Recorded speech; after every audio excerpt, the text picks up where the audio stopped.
Okay, this is our second class about Golden Notebook. We will talk about the structure of the novel and we'll try to understand the events in the novel, which are really complex. In order to clarify, I prefer to add a few just pictures or presentation or image, whatever you say, to make you understand better. And so this is the general structure of the novel. So we have sections like Free Women first, and then we have Black Notebook, Red Notebook, Yellow Notebook, Blue Notebook, and then we have Free Women, the second part of the Free Women, which is the frame novel, frame story.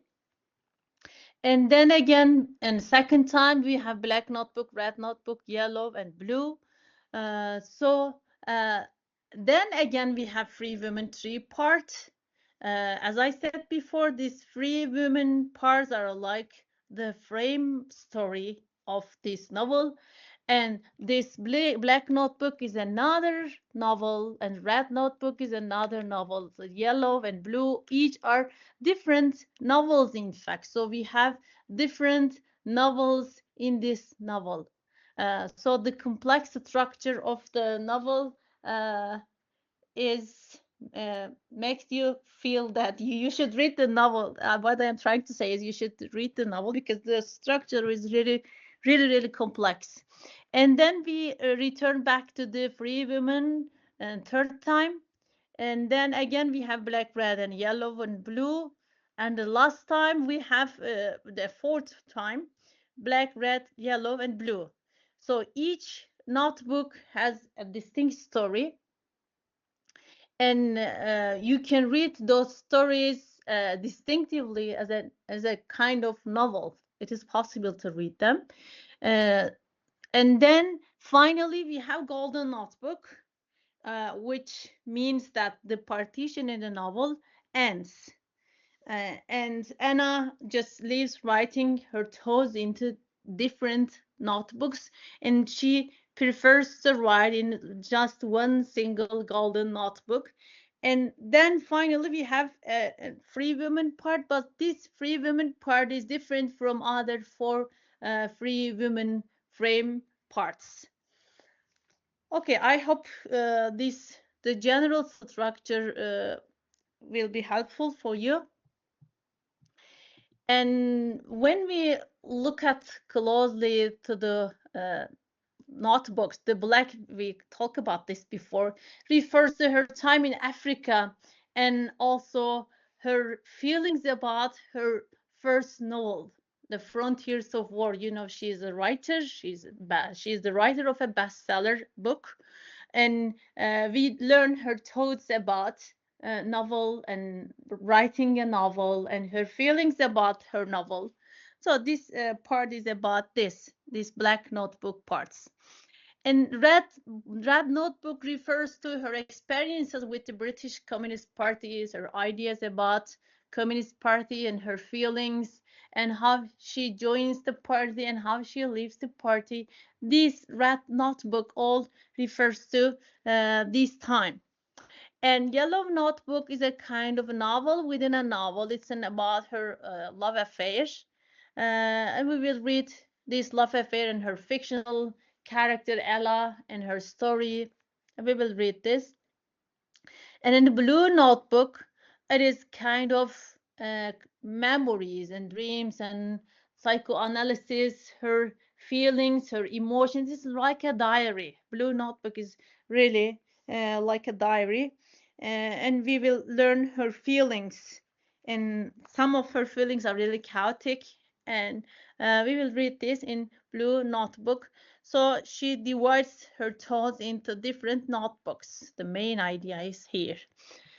And when we look at Anna's, our main character's life story, it is, if I prefer to give it in a diagram.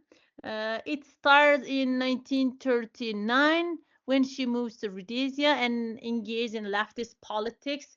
And we read these experiences in the Red Notebook. And then she marries Max Wolf and has a daughter, Janet. She has a daughter. They were married just for a year, and she has a daughter, and she leaves Africa and turns back to London and lives as a single mother. And in 1947, she just divorces and returns to London, yes, as a single mother. And then she published her successful first novel, Frontiers of War, which was about her experiences in Africa. And then in 1954, she ends a 5-year affair and leaves the Communist Party. And we read her disillusionment about the Communist Party. And I will share another slide, kind of slide. Let me share it.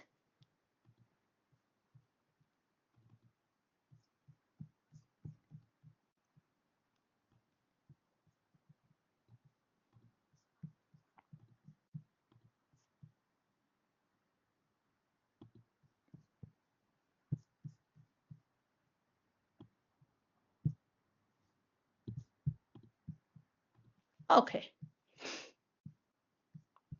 So this is just a really simple version of the novel, really simple summary, but you need to know more about the novel.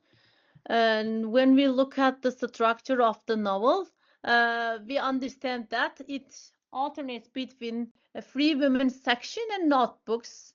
And we have 4 notebooks. We talk about this: black, red, yellow, and blue. And it ends with the golden notebook, which is an integrated form of all 4 notebooks. And the Black Notebook, we said this before, it is just Anna's life in Africa and her colonial experiences there, and her thoughts about her first novel and its success, and her feelings about writing. These are the things that are explained in Black Notebook. And when we come to the Red Notebook, it's just about political life, her thoughts about British Communist Party, and it ends up with disillusionment with the ideology of the party. And the Yellow Notebook is, as we said before, it's just a novel within a novel. It is based on her own life, and she creates a kind of uh, story and fictional characters which are reflection of her own life. And it's just about a painful relationship. And the Blue Notebook is like a personal diary, and this diary includes dreams and memories and the process of therapy and her mental breakdown, her chaotic thoughts and her emotions, or all of these are just topics of Blue Notebook. Yes, this is again the timeline of our main character and how she moves to Africa and the experiences she has in her novel. And finally, the Golden Notebook. It is just a combination of all notebooks. It shows her mental integration and her search for meaning in life. And uh, if we learn that as a character who choose to divide her identities into different parts, she just gain an understanding and try to think that it's not possible to divide yourself into different parts. We are just a combination of many things at the same time. And so the main theme, as Lessing herself also points out, is fullness and fragmentation. And this the main theme of the novel as a whole, as I said, Lessing herself refers to points out this theme at the beginning of the novel in the preface part. The fragmented identity and how our identity is fragmented, how we are a combination of lots of things at the same time, and the search for meaning in life. And then she has characters who are searching for meaning in life, like Anna, like Tommy, and like Molly. These are are the characters who are searching for meaning, and also Saul at the same time. He is a searcher. And also we can say that this novel deals with psychological and political crisis of characters, and also there are lots of things in the novel like man and woman relationship and love, which is also an important theme in a novel. Okay, so these are the general structure of the novel. Let me share the novel, because we'll talk about the novel. Let me share it.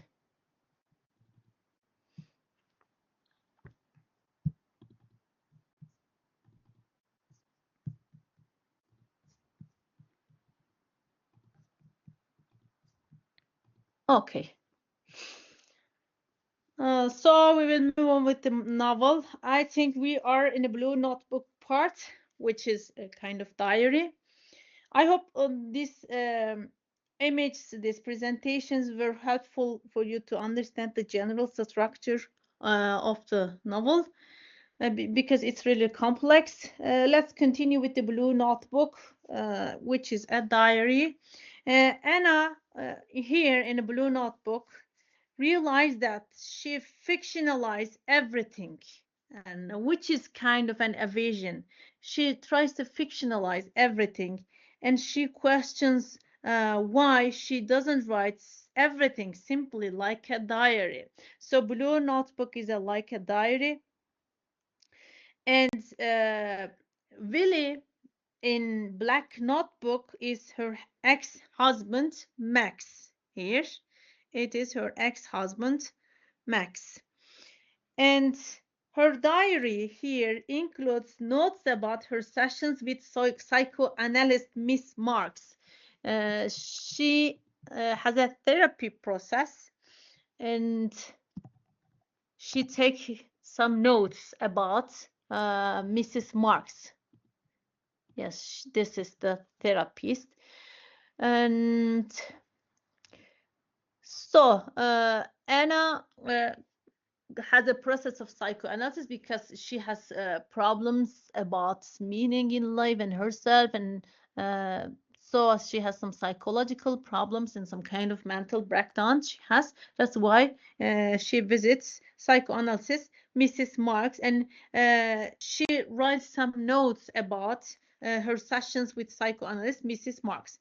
And she mentions about her dreams, and her dreams are about lack of feeling she has for her. And also we learned that she has some problems about Max, and so she mentions about these problems about sexual life, and we learned this. And also we learned that Anna reveals that she cannot feel deeply about anything. She feels frozen. She feels frozen.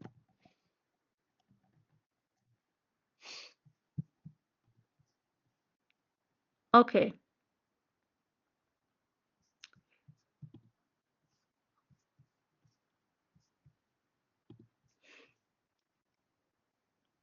She is there because she cannot deeply feel about anything. Yes, this part.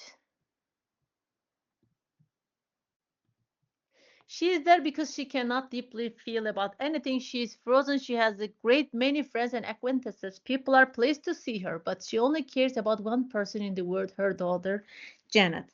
Okay. She has problems about feelings. Although she is a writer, she is expected to feel as a writer. We expect her to feel deeply about the world and issues and feelings as a writer. But uh, she cannot feel anything. If you're a writer and you cannot feel anything, if you feel frozen, this is really big problem, because you cannot write anything if you do not feel anything. So this is really a problem. And so she cannot feel anything. Her feelings are like frozen. And we understand that. We understand that. She said also not she's afraid, and then what of that she know, then broke in the across game and said, not of my that. It seems to me that ever since I can remember anything, the real thing that has been happening in the world was death and destruction. It seems to me it is stronger than life. So she begins to appreciate that more than life.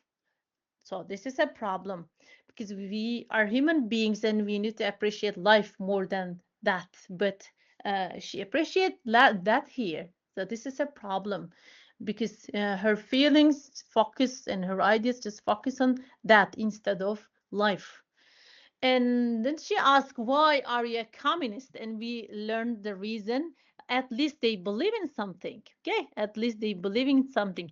She is not a communist because she feels that communism is the right way in the life. She's a communist because she thinks they just believe in something. So she needs to believe in something. Why do you say, when you are a member of Communist Party, if I could say we really meaning it, it wouldn't be here, would I? So you don't care really about your comrades. I get on easily with everyone, if that is what you mean. No, that's not what I mean. I told you the only person I really care about is my daughter, and that's egotism. You don't care about your friend Molly. I'm fond of her, and you don't care about your man, Michael. Supposing he dropped me tomorrow, how long would I remember that I like sleeping with him? So she doesn't trust in her relationship, and she doesn't uh, feel belonging to her comrades, the communist people. So she has existentialist thoughts maybe, and she's questioning life. And here we understand that she's experiences a kind of mental breakdown. And she becomes communist because she thinks they believe in something. And we understand that she enjoys her dreams more than the real life. And she isolates herself from the world through her dreams. So dreams are a kind of vehicle for her, and she isolates herself by sleeping. And dreams are kind of escaping the world. And her dreams are more enjoyable than the real life itself. And also, we learned that she resents Michael for his ironic jokes about Janet and her being an author, and he says he won't marry her. We understand that Michael says, "I won't marry you," and she resents this. She resents these words. And when Mrs. Marks asks about diary, Anna feels as if she stole it from her. And then her diary stops. So Mrs. Marks asks her about the diary, the notes she has about their sessions. When she asks this, Anna feels as if she stole it from her, and her diary stops there. And she posts newspaper cuttings to her diary instead of notes about sessions. So newspaper cuttings are about war and destruction and violence, and you see that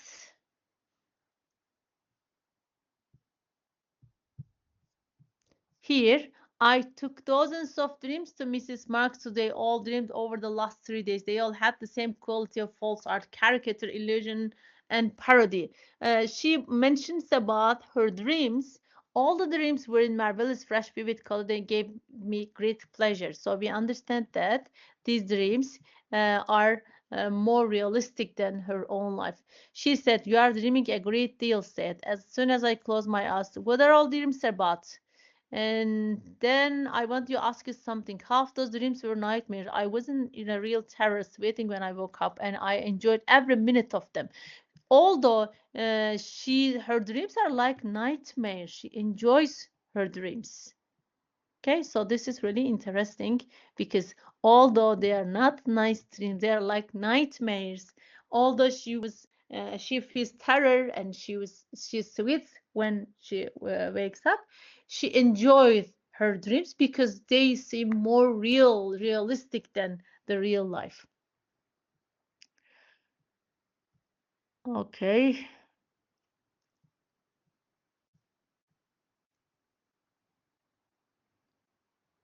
So they talk about her dream, so you should read this part because they talk about, and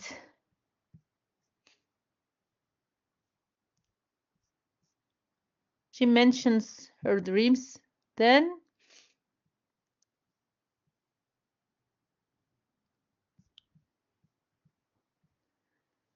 and she takes some other notes about her visit. I went to Miss Marks and said, while I was happier with Michael than ever I have ever in my life, something was happening that I didn't understand. I would go to sleep in his arms, dissolved and happy, and wake in the morning hating and resenting him. So she has an ambivalent relationship with Michael. At which she said, well, Maldi, so perhaps it's time you start dreaming again. I laughed and she waited for me to stop laughing. You always win. Last night I began to dream again as if I had been ordered to dream. So her feelings for Michael are like kind of ambivalent. And this, at this point, the diary stops here. Okay. This part is really important. In fact, sometimes she said, what do you write in happens? Okay, they mention about the diary. She says, do you keep a diary off and on? Do you write in what happens here? Sometimes she nods, and I know what is in her mind. It is that the process writing a diary is the beginning of what she thinks of and as unphrasing, the releasing of the block that stops me writing. Okay. Uh, as a writer, she needs to write and she needs to just get rid of that writer's block. And the psychoanalyst just probably says that or suggests that as you write in diary, it is that stopping you from writing a novel. I felt so angry and so resentful that I couldn't say anything. I felt as if in mentioning the diary, in making part of her process, so to speak, she was robbing me of it. So that is why she just stops writing the diary. As a personal document, it continued in the form of newspaper cuttings, carefully pasted in and dated. So at this point, she just stops writing the diary because of the words of the psychoanalyst, and then instead of the diary, she begins to just paste newspaper cuttings and just write the dates of newspaper cuttings, which is also interesting. And these cuttings are given here. Okay, for example, let's just read one of the newspaper cutting. The modeler calls this is the H-bomb style, explaining the H is for peroxide of hydrogen used for coloring. The hair is dressed to rise in waves as a bomb burst at the nape of the neck. Daily Telegraph, and then there were cheers in Congress today when Mr. So you said this is just a newspaper cutting, and war in Korea, and emergency call today. President Truman tonight told Americans it is in grave danger created by rulers of Soviet Union. So the newspaper cuttings are about Soviet Russia, communism, and violence, and destruction and war. So the newspaper cuttings are just about this. Okay, so they continue this. The newspaper continues killed, wounded, missing. It continues like this. And she feels art is meaningless against the misery she reads in newspaper. Okay, when you think about the destruction and the war and the violence in the world, how we can talk about art in the world if there's so much pain? What is the function of art? As a writer, she begins to question this, the function of the art in a world which is really chaotic. So she feels art is meaningless against the misery she reads in a newspaper. So it continues like this. And then we come to the free women in a second time. And Tommy says in if you remember the second part, Tommy says that the revolutionary groups kill each other inside 5 years. And so the communism, they begin to talk about the communism, and the people who are just fighting together will begin to kill each other in 5 years. So these are Tommy's thought. And Tommy asked Anna why she has four notebooks. This is an important point in a novel. She explains this situation. As we talk about this before, Anna and Tommy has a kind of distinctive relationship. She's like a mentor to Tommy, and Tommy asks lots of questions about life, about writing.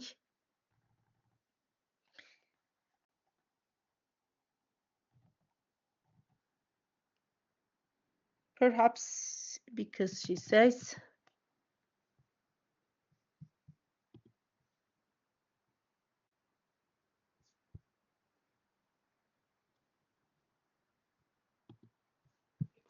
okay, perhaps because it, yes, this part. Okay, Tommy asks, why do you have four notebooks? You must know. Okay, this part. I didn't ever say to myself, I am going to keep four notebooks. It just happened.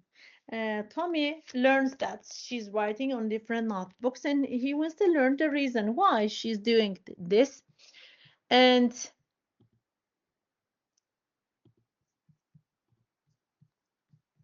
sorry, okay.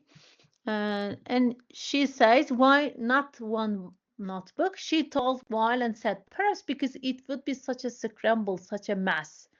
So, as her thoughts are really chaotic, as her thoughts are really messy and disorganized, maybe, she tries to organize and she tries to divide her thoughts into different colored notebooks. It is just a way of escaping from the chaos. Why shouldn't it be mess? Tommy asks. And I was trying for just right words to offer him when Janet's voice sounded from upstairs. Mommy, yes, I thought you were asleep. I was asleep. I'm Thursday. Who are you talking to? Tommy, do you want me to come up and say good night? Yes, and I want some water. Okay, so Tommy asked this question why she has four notebooks instead of one, and she explained the reason.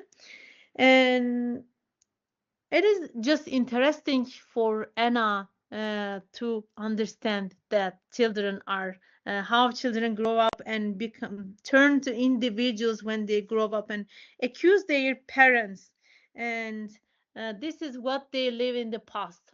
This part. No, children keep changing. How do I know what she will want later on? She thinks about her own daughter Janet, and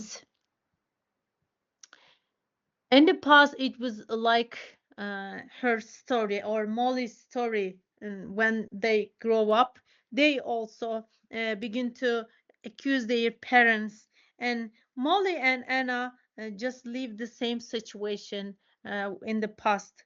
In the past they were just children who turns to individuals and begin to question their parents. Now it is time for Molly and Anna to become parents and be just vulnerable to the questions and accusations of the younger ones. Okay, Anna in this part feels herself as two distinct people. She imagines her own suicide and she licks her own blood here. The same day, she writes about her mother role, which is just cooking and taking care her child and just taking the child to the park. There is a flash of madness, she says.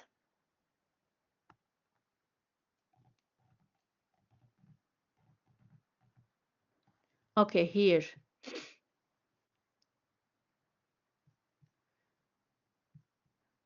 It's a different kind of sensibility, don't you see? In a day when I buy food and cook it and look after and Janet and work, there is a flash of madness. When I write it down, it looks like dramatic and awful. practice just because I write it down. But the real things that happened in the day were the ordinary things. Then why write it down at all? Do you realize when the whole of this notebook, the blue one, it's either newspaper cuttings or bits like the blood and brain bit, all blacked out or crossed but, and the entries like buying tomatoes and tea. I suppose it's because I keep trying to write the truth and realizing it's not true.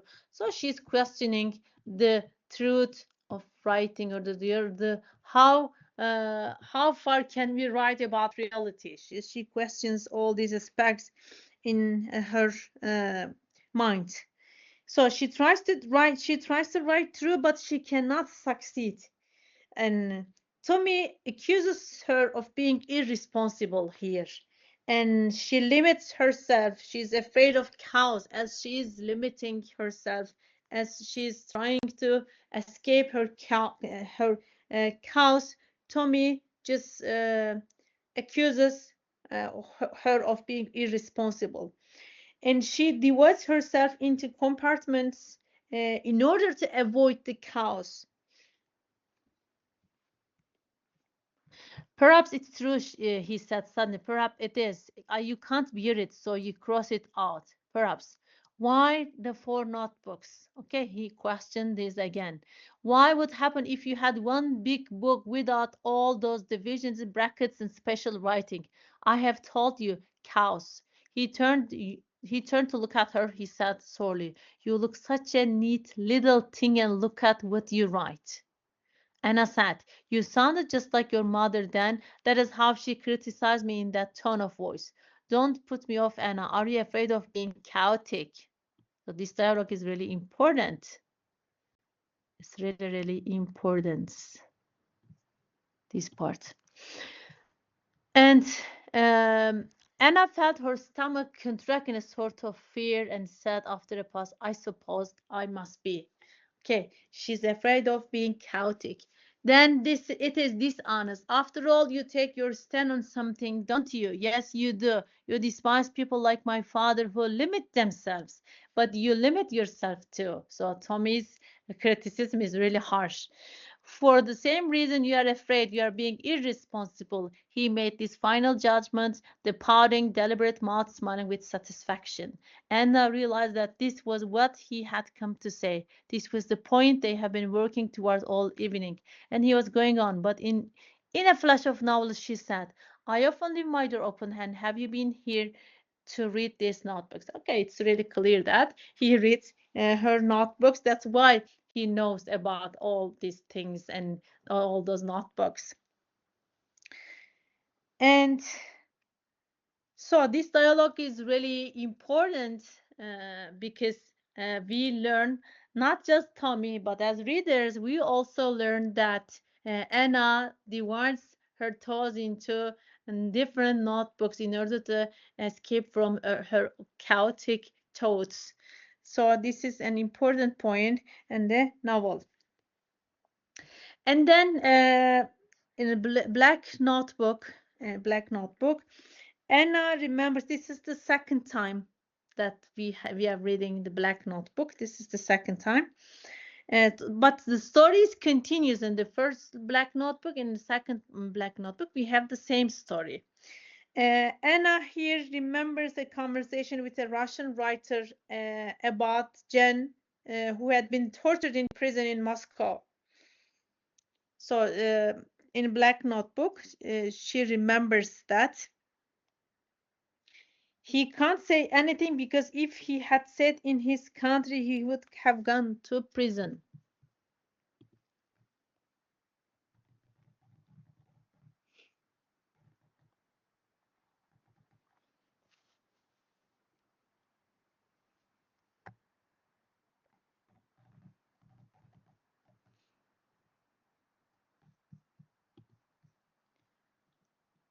Okay, here. In Black Notebook here. And she had a Russian writer. She had a conversation about a Russian writer. And yes, here. She looks away from recovering herself, and I think of that night I spent talking to a Russian writer 2 years ago. 2 years ago. We use the same language, the communist language, yet our experience was so different that every phrase we used meant something different to each of us. A feeling of total unreality came over me, and finally, very late night, or rather early in the morning, I translated one of the things that he said out of the safe, unreal jargon into something that had actually happened. I told him about Jen, who had been tortured in a prison in Moscow, and there was the same moment when his eyes focused on my face in fright, in the voluntary movement away, as if to escape. I was saying something that, if he had stayed in this country, he would have got him into prison. The fact was that the phrases of our common philosophy were a means of disguising the truth. The truth was we had nothing in common except the label communist. So here, although both of them are communists, their communist experience, their experience of communism is different. We can say their experience is different, and it is valid for this American woman. They can talk about democracy, but what they understand from is very different. So it is different. Their experiences are different, in fact. And sorry for this. Um, and the red notebook will contain Anna's musing about her participation in British Communist Party, and it began in 1950. And these parts were written after Anna returned from Africa before she published her novel. And she and Molly, both she and Molly experienced the doubts and just misgivings, but they continue to work in the service of the party. And in a way, Anna talks about her intention of leaving the party, but she never does this. And in here in the red notebook, in the second time, we understand that Molly learns the reality about her friends' forest brothers when they disappeared, and she questions what happened to them. And she was told that they were doing important things for the party.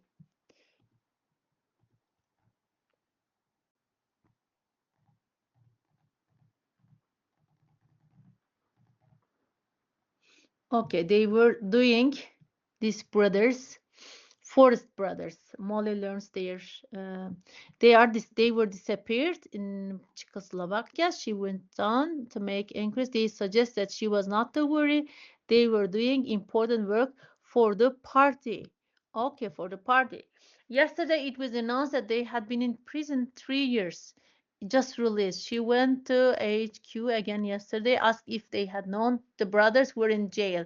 It turned out it had been known all along. She said to me, I am thinking of leaving the party. Okay, so there was problem. There were problems in the party, and they're just becoming aware of the problems, and they hide the reality from the party member. These communist people, they hide the reality from the party member. Molly is a party member, but she doesn't know the reality. Anna thinks that Molly should wait for some time instead of leaving the party. Here, she says. And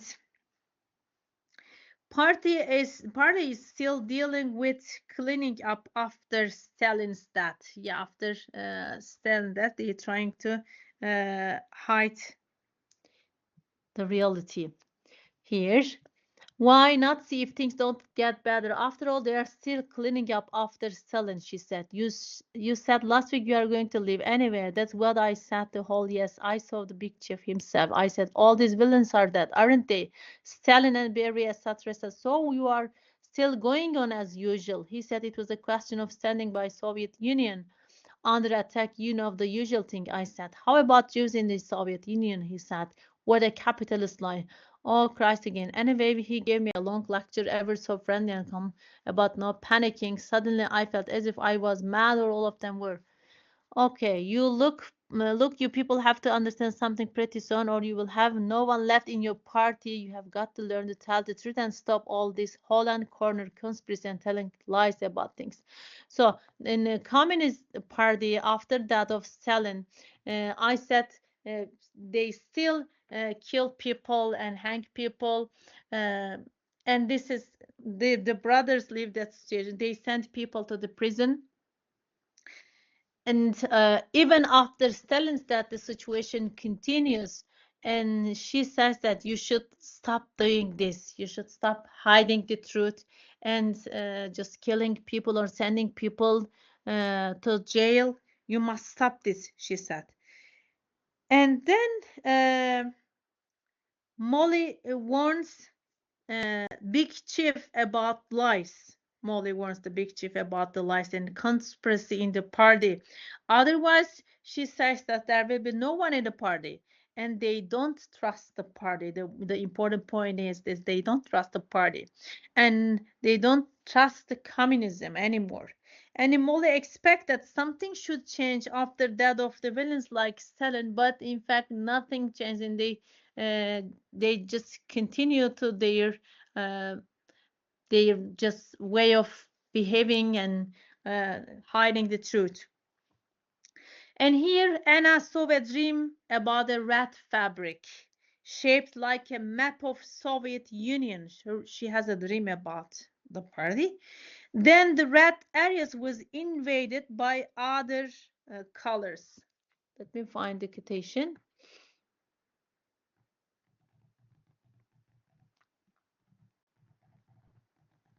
Okay, here. Somebody pulled and it all dissolved. Here. She has a dream about the party.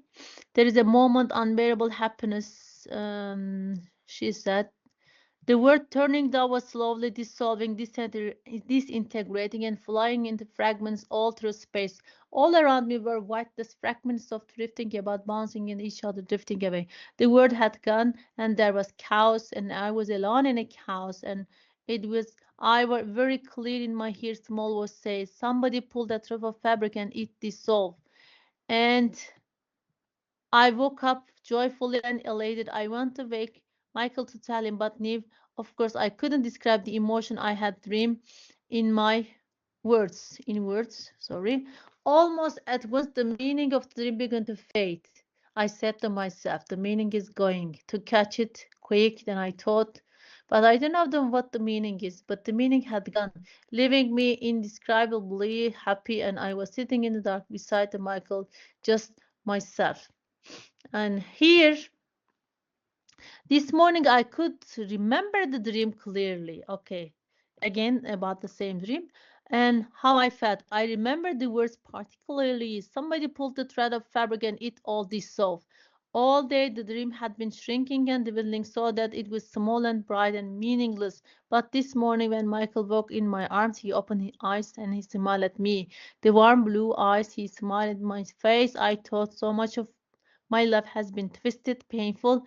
Now, when happiness flows right through like being flooded over warm, glittering blue water, I can't believe I say to myself, I am Anna Wolf. This is me, Anna, and I am happy, she says. And she has a dream about a red fabric shaped like a map of Soviet Union, and the red areas were invaded by other colors. And a she saw the cows and hears a voice. Somebody pulled a thread of the fabric and it all dissolved. So we can say that it's possible to evaluate her dream about disillusionment of communism. There's a disillusionment about communism, and as somebody pulled a thread of the fabric and it all dissolved, as the red represent communism, it's possible to evaluate her dream about this illusionment of communism. Although people believe the idea of communism, after the evil things done by Stalin and other villains, a chaos dominates the areas. So the thread of the fabric which is pulled, it means that although people believe the idea of communism after the evil things done by Stalin and other villains, a chaos dominates the areas, and the red areas were invaded by other colors. So the idea of communism dissolved. So we have a conflict of anti-communism and communism here. And Anna thinks that words lose their meaning ruthlessly, suddenly. Sorry, words lose their meaning suddenly. Here, I am in a mood that gets more and more familiar. Words lose their meaning suddenly. I find myself listening a sentence, a phrase, a group of words as if they are in a foreign language. The gap between what they are supposed to mean and what in fact they seems unbridgeable. So I have been thinking of the novels about the breakdown of the language, like Finnegan's Wake, which is a novel of James Joyce, the novel after Ulysses, which is harder than Ulysses and as not readable. I have been thinking of the novels, the breakdown of language, like Finnegan's Wake, and preoccupation with semantics, the fact that Stellenbosch bothers write a pamphlet on this subject. All it is just a sign of general uneasiness about language, the language problem. But right, I have to criticize anything when sentence from the most beautiful novel can seem idiotic to me. Nevertheless, this pamphlet seems too clumsy.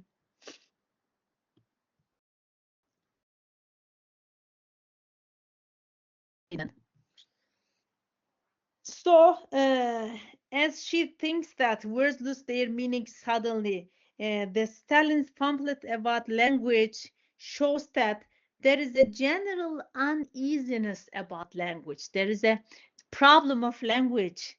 And they commend the books from Russia as as its translation is bad. Okay, so pamphlet, then she begins to see that the pamphlet itself is in fact bad. 4 years over pamphlets, articles, novel pronouncements from Russia, we have said, well, the translation is probably bad. And now I am having to fight myself to say the pamphlet is bad. In the past, or it has been years that they just accuses the translation, but then begin to understand that it's not the translation, it's not the problem of translation. The pamphlet itself is bad, not translation, but the pamphlet itself is bad. I wonder how many of us come to such meetings determined to express our uneasiness, our disgust, and find ourselves silenced by this extraordinary prohibition once the meeting starts. So we understand that she cannot express her ideas. Not just she, but other people cannot express these ideas about communism, about politics freely. And they just listen passively. Okay, this is a problem. And they can't say something is fundamentally wrong.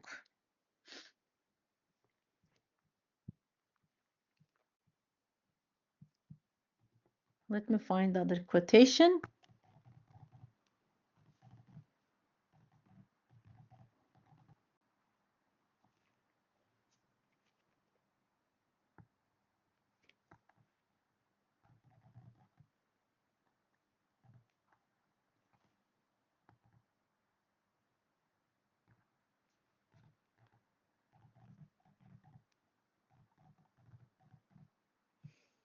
Okay. Here she says that all the time I am thinking, not once does one of us say something. This is fundamentally wrong. Yet the implication is what?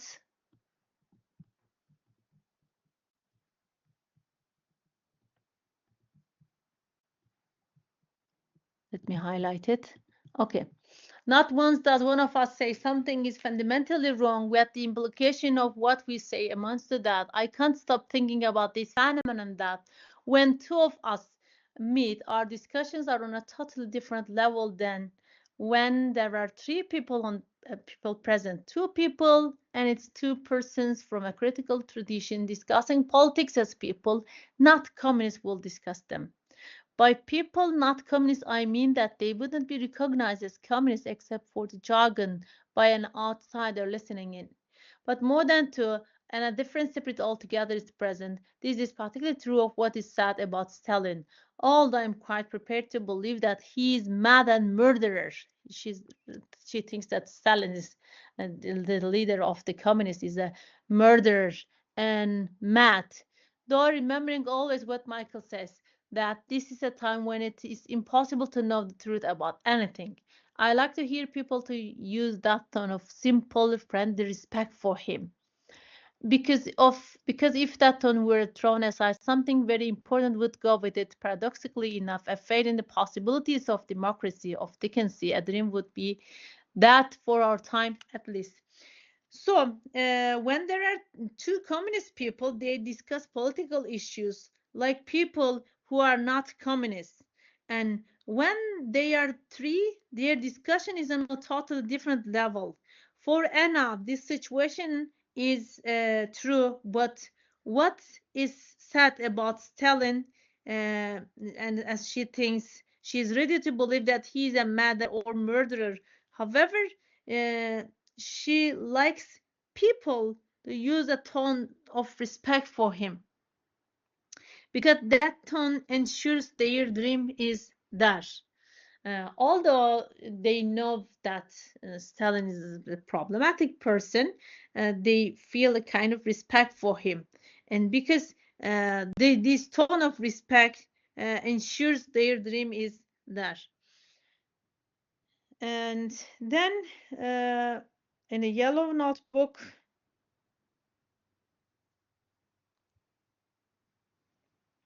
it is, we said that it's like a novel, it's like a novel, The Shadow of the Third. And this novel just focuses on a woman named Ella. She's a woman with a young son named Michael. And Ella here living with a friend Julia. We said that Julia is like a Molly, Ella is like Anna. Ella works at a magazine, but she also tries to write a novel.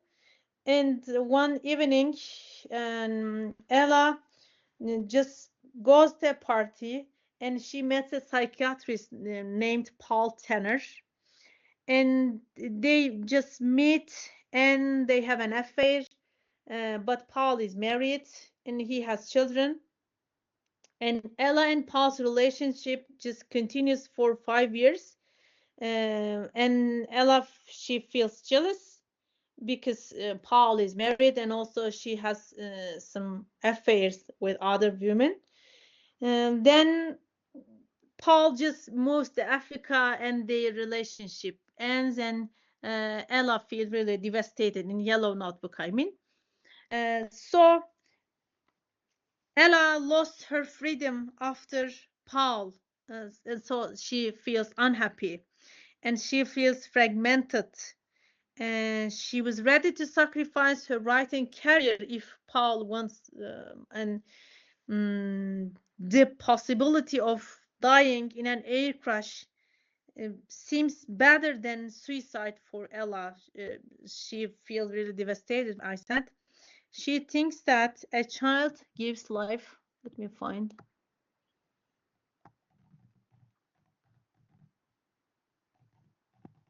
Okay. She thinks about her son. For a mother to die in an air crash, that is sad, but not it's not the magic, not like a suicide. How odd the phrase to give a child, but a child gives life to its parent when the parent decides to live simply, because to commit suicide would hurt the child. I wonder how many parents decide to go on living because they have decided not to hurt their children, although they don't care for living themselves. She was feeling drowsy now. Well, this way it takes the responsibility of me. Of course, I could have refused to get on the plane, but Michael will never know about the scene with the mechanics. It's all over. So she's thinking about suicide. I feel as if I had been born with a weight of fatigue on me and I had been carrying it all my life. The only time I wasn't rolling on a heavyweight hill when I was with Paul. Well, enough of Paul, enough of love, enough of me. How boring these emotions are that we are caught in and can't get free, no matter how much we want to. She could feel the machine vibrating roughly. Okay, we said this relationship deeply affects Ella. And Ella, after Paul just goes Africa, she feels really depressive, and she's tired of her feelings. And she thinks about committing suicide. And if she commits suicide, how would it hurt her child? And she's tired of her feelings about Paul and love. Like Anna, Ella has problems with uh, her ex-husband's sexual problems, I mean, and she has problems with males. And uh, Ella asked about the size attitude about McCarthy if she becomes senator. McCarthy. It was about an anti-communism. The USA accuses people for being communist, and they find Carthy Knights, and they can't let the Reds take over. So this part is about anti-communism. She works for a magazine, and this part was about anti-communism. And in the blue notebook, in the blue notebook, Evie had this kind of a diary, and Anna describes watching Molly and Richard and their disagreement about their son. And this disagreement, this quarrel, reminds her own relationship with her ex-husband Max. And she mentions that the figure of Willie from the Black Notebook refers to Max. In the Black Notebook, uh, she has the character name of the male character is Willie, and it refers to Max. She and Max had a 3-year relationship, and then they decided to have a child. And then they got married. Anna got married with Max, Max Wolf. And after a year, after their daughter Janet was born and she was 1 year old, they separated. And this notebook presents a series of entries, we can say, from the years 1950s to 1954, the Blue Notebook. And Anna talks about her experiences with Mrs. Mark, the psychoanalyst. Um, During this period, Janet is a child, not a baby. Anna is romantically, she has a relationship with Michael, and her experience with psychoanalysis leads her to understand her fears of intimacy. And sorry, give me a minute.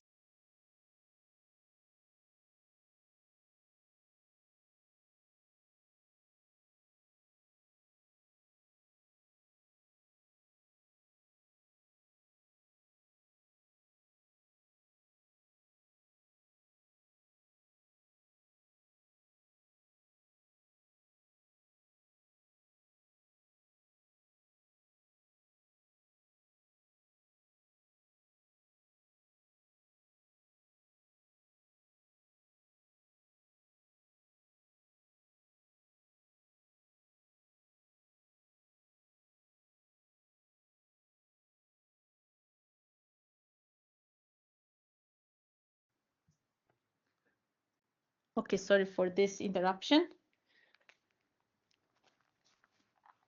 Okay, we said that so her session with psychoanalysis helps her to understand her problems about intimacy and fragility, and also vulnerability maybe.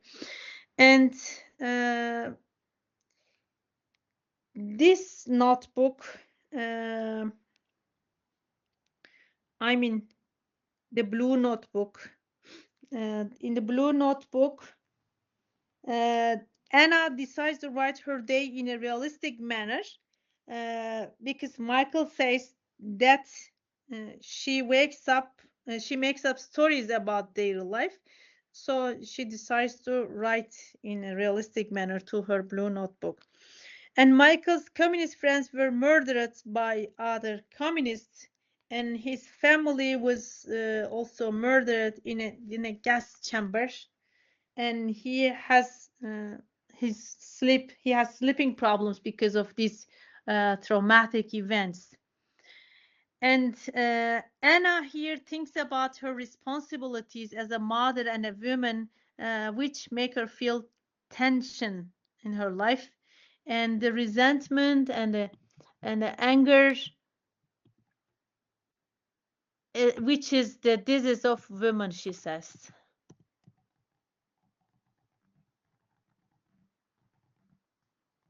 Okay, here. But in the course of sessions with Mother Sugar, I learned I learned that the resentment, anger is impersonal. It is the disease of women in our time. I can see it in women's faces, their voices every day, or in letters that come to the office. The women's emotion, resentment against injustice, and impersonal poison. The unlucky ones who do not know it impersonal turn it against their men. The lucky ones like me fight it. It's a tiring fight. Michael takes me from behind, half asleep, fierce and close. He is taking me impersonally, so I do not respond as I do when he's loving Anna. And besides, with real half of my mind, I am thinking how, if I hear Janet's soft feet outside, I must be up and across the room to stop her coming in. Okay, so the feeling, the tension, the resentment, the anger that women feel, she says is that this is of women in our time. So the man and women roles, and how these genders are different, and man and woman relationship. These parts give us clues about this. And the two personalities here, like Janet's mother, and the possibility of Janet's coming in, and Michael's mistress. And so, two distinct personalities, we are talking about this. And one happier separated.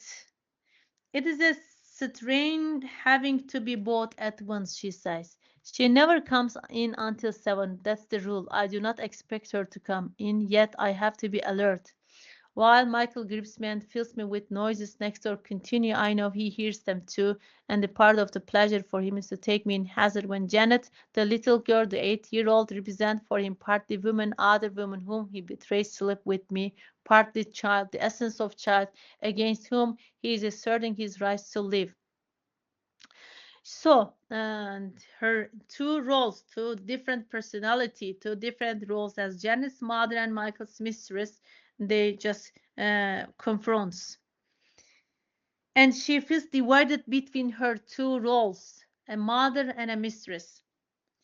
And also here she thinks about the literary word of recording a day in a modernist way.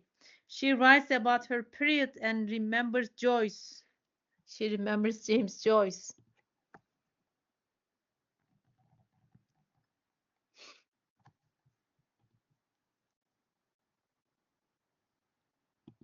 Okay, here. And so I begin to doubt the value of this recording before I have started to record. I am thinking, I realize about a major problem of a literary style. For instance, or tact. For instance, when James Joyce described this man in the act of defecating, it was a shocking, though it was his intention to rob words of their power to shock. And I recently read in some review a man said he would be revolted by description of women defecating. Okay, so she thinks about the literary word of recording a day in a modernist way, as you remember from Ulysses. She writes about her period and remembers Joyce. Okay,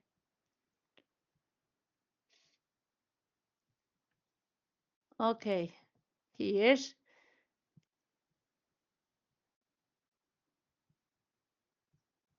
We are both women. I begin to conscious the possibility of bad smells.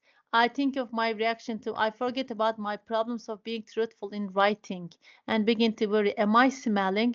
This is the only smell I know that dislike. I don't mind my own immediate lavatory smells. I like the smell of sex, of sweat, of skin, of hair. But the faint, dubious, essential, the stale smell of menstrual blood I hate and resent. It's a smell that I feel as strange even to me, an imposition from outside, not from me. Yet for 2 days I have to deal with this thing from outside, a bad smell emanating from me. I realized that all these thoughts wouldn't have been in my head at all. I hadn't set myself to be conscious. A period is something I deal with without thinking about it particularly, or rather think of it whether my mind deals with routine problems. Okay. So she thinks about Joyce's way of describing defecating. We talked about this in the previous term, and she thinks about the periods of women that they have each month. So she thinks about, as a writer, she thinks about this, and um she writes about her period and her feelings about her period, the smell and the feelings, the hormones. She thinks about all these. And she remembers Joyce, who wrote about a man in the act of defecating. So her effort of writing destroys the truth for her. So Anna then later on had joke and say, if they had been Russian communists, would have shot Anna. This particular joke is characteristic of the party. Really, in fact, interesting way of joke. Okay.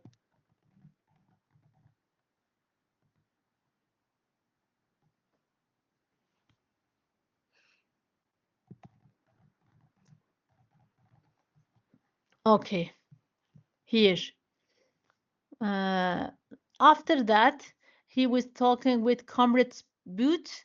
He says that if do you realize if by chance we had been Russian communists, you would have me shot years ago. Yes, comrade, and it seems more likely than this particular joke is characteristic of party in this period. Meanwhile, Jack sat and smiled at us both behind his round spectacles. He enjoys my fights with Comrade Booth. Okay, this joke and the if you this particular joke you have been, yes, if by some chance we had been both Russian communists, you will have had me shot years ago. Anna says Jack, although Stalin died a year ago, nothing changed. Nothing changed in the party. She expected spirit should change. So uh, there should be a change. But after Stalin's death, nothing has changed. Nothing has changed in communist. A great deal has changed. They are letting people out of prison. Nothing is being done to change the attitudes that put them there. They are considering changing the law, the legal system being changed this way. So after Stalin's death, although they just release people, the mentality didn't change. But she expected spirit should change. They are letting people out the prison. Nothing is being done to change the attitudes. Yes, why they put those people into the jails? The mental the idea that sent people to the jails didn't change, although they release people. And Anna doesn't believe the intellectual collapse will improve. When she leaves the country, she will be the atmosphere in which a group of people believe in a central philosophy. She thinks that internal communism spirit was killed. Internal communism spirit was killed.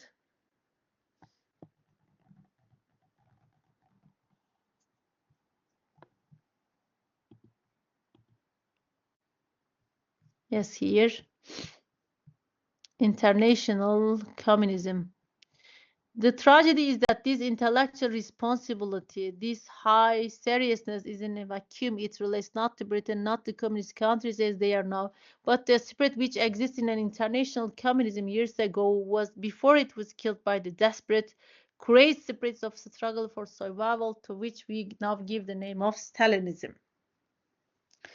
She thinks that the international communism spirit was killed by those crazy people, those people. So Stalin and the Stalinism was responsible for the intellectual collapse in communism.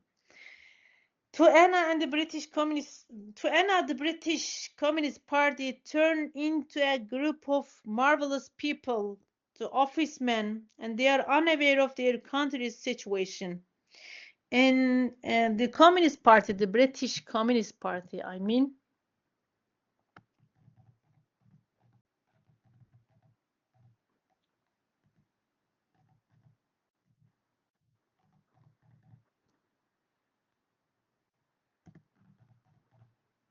okay, here, the Communist Party, like any other institution, continued to exist by process of absorbing its critics into itself. It either absorbs them or destroys them. I think I have always seen societies organized like this, a ruling section or government with other sections in position. Stronger section either ultimately being changed by opposing section or being supplanted by it. Okay, the British Communist Party will just absorb its critics, absorb its opponents, either absorbs them or destroys them. So it is like the anti-communism here. And Anna here is against, she's against the publication of two communist books. She's against the publication of two communist books.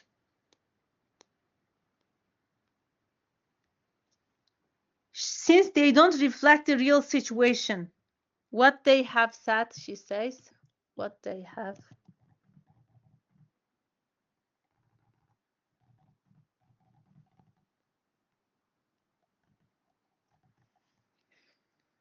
What you have said, sorry, not they. What you have said. Okay, what you have said sums up. What I couldn't find it.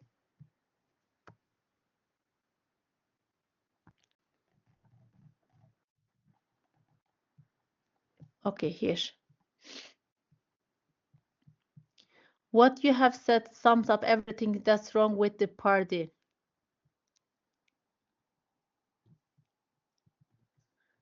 It is a crystallization of the intellectual rootedness of the party, and the cry of 19th century humanism, courage against odds, truth against lies, should be used by to defend the publication of a loosely lying book of communist firm, which will risk nothing at all by publishing it, even a reputation of integrity. I am terribly angry, she says. And she harshly criticized the party here, and she decides to leave the party. And again, she reacts against the publication of the communist two books as they do not reflect the real situation, as those books just sum up everything that's wrong with the party. So it is, she harshly criticized the party here, and the most of the things published in the communist countries here also seem to be flat and optimistic.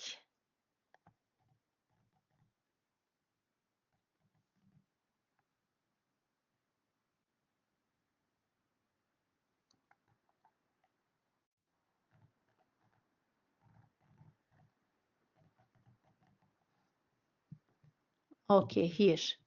most of the writing. The reason for my fascinated absorption is something else. Most of this writing is flat, tame, optimistic,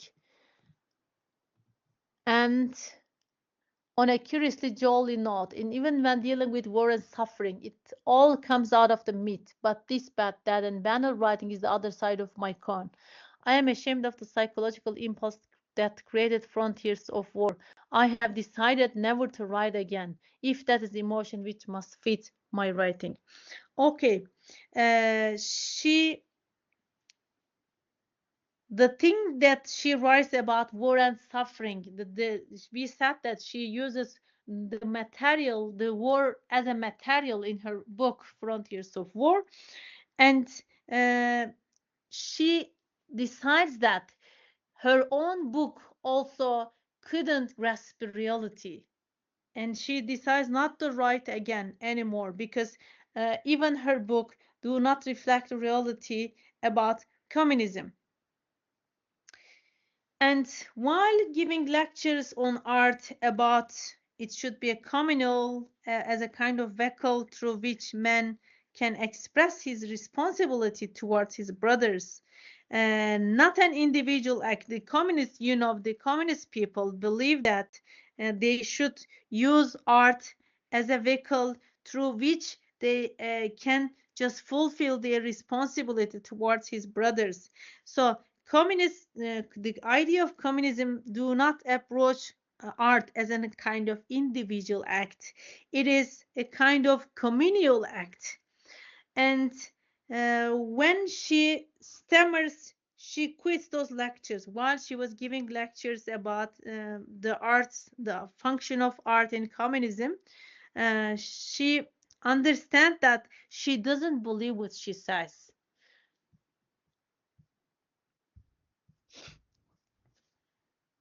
Me find the idea that then she stammer.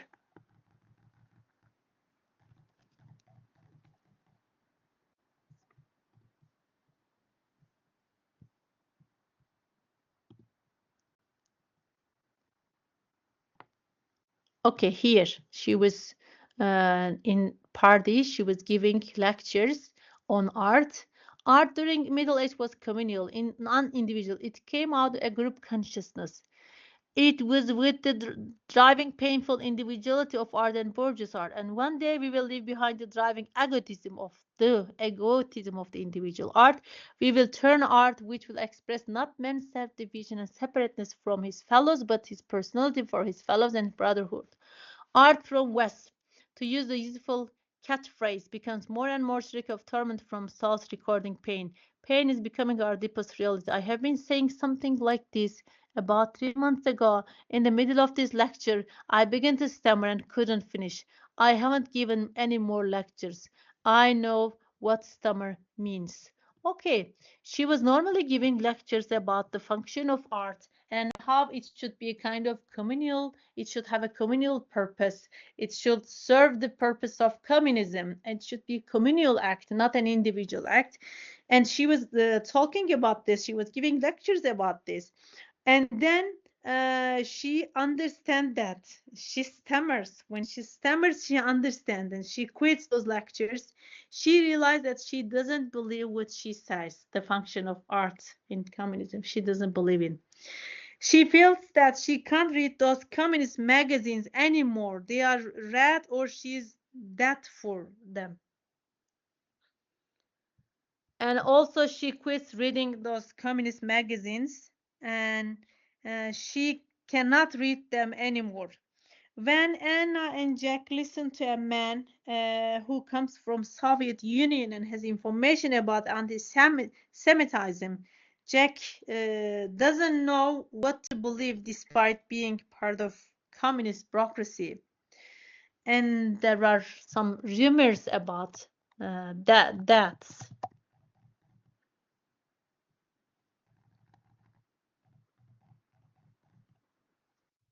I couldn't write the words. Okay, rumors. Okay, here.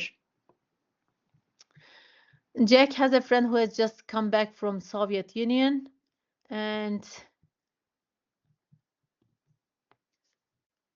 he has private information about anti-Semitism there and rumors about murders, more tortures, every kind of building, and Jake and Assad check every piece of information. Is that true? Does that sound true? If that's true, then that means that. And I think for the 100th time, Hafez's ranch, it is that this man is part of the communist bureaucracy, and yet he knows no more than I or any rank and file communist would to believe. We finally decide not for the first time that Stalin must have been clinically mad.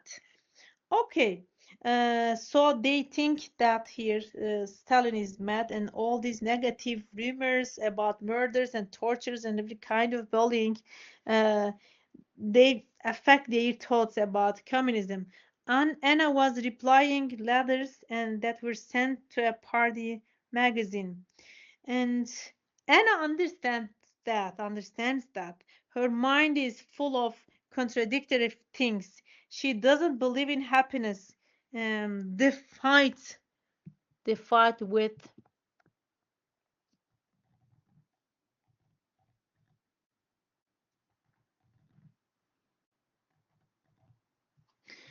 okay.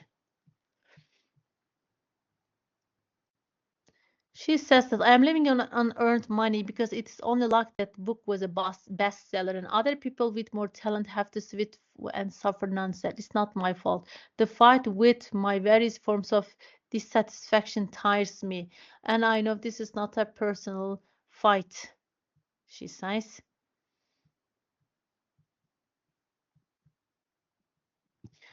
Okay. And when I talk about this with other women, they tell me they have to fight all kinds of guilt they recognize as irrational, usually with working and wanting time for themselves. And the guilt is a habit of the nurse from the past, just as my happiness a few moments ago was a habit of nurse from situation that is finished. Okay, so she feels that her mind is full of contradictory thoughts and she doesn't believe in happiness anymore, and the fight in herself just tires her a lot. Okay, so are you tired? Should we continue?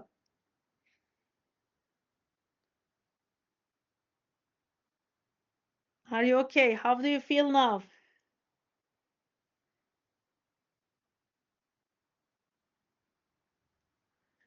If you have time, we can continue. If you don't have time, we can finish here and continue tomorrow. Okay, you feel tired. Then we need to finish there, and then we can continue tomorrow on 3:30. I think 3:30. We should have another course, and I hope we will finish. If we cannot finish, we need to do an extra course because you have exams next week, so we need to finish the novel. Okay, so it's all for today. Tomorrow on 3:30. Hope to see you again. Do you have anything to ask, anything to say, anything to comment, anything?